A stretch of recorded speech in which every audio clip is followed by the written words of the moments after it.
За энэ биталтай ажлаар юу хийсэн гинэ? За энэ биталтай ажлаар бүтэн 100 м ашиглаад За энэ бүтэн 100 м тийм 100 үү? м ашиглаад гэрлийг унтарч асах даалгавар хийсэн байгаа. Гэрэл юм уу? Баазар болчихно шүү дээ. Баазар Тийм баазар хасааж унтарч. зүг. Фото хэрэгжүүлсэн шүү. Бүтэн 100 м. Фото регистр ашиглаад Фото регистр ашиглаад баазар унтрааж за фото регистр нь юу мэдэрдэг юм? фото регистр нь гэрэл мэд. За энэ көчр үлдсэний тайлбарлалт одоо. За фото систем гэрэл мэдрээд тэгээд харанхуй үед баазар дуурах хэрэгтэй. За тэр нь процесс нь яаж явж байгаа одоо?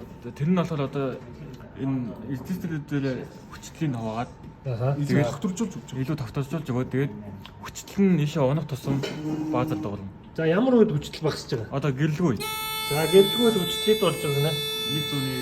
150. За тэгэхээр энийг контроллер яаж бишиж байгаа? Эндээс болохоор шууд манайх энэ юунаас эсэргүүцлээсээ шууд контроллерийнхоо аналог инпут руу аналог оролт руу тохио өгөөд энэ дээр болохоор програм дээр болохоор энэ norm x гэдэг аналог утга хүлээж авдаг элемент ашиглаад функц ашиглаад тийм функц ашиглаад ингээд схем угсарсан байгаа.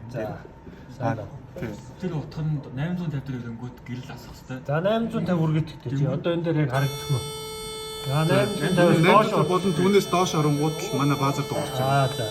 Энэ доор нэг төлбөр хадгалж агаад 1500 дээр багтаас үдэр. За би хаагаад тах шиг байна. За 1500 үргэлжлээд төлбөр хадгалж дуурч агаад 1500 хөрөнгөд гэрэл буцаа. За сайн байна. За энийг юунд ашиглаж болох вэ амьдрал дээр?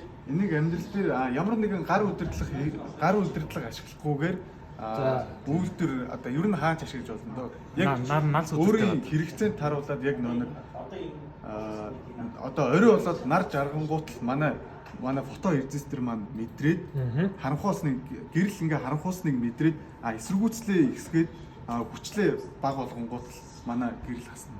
За сайн. За болж. За бас одоо тайлангаа өгнө тий. За.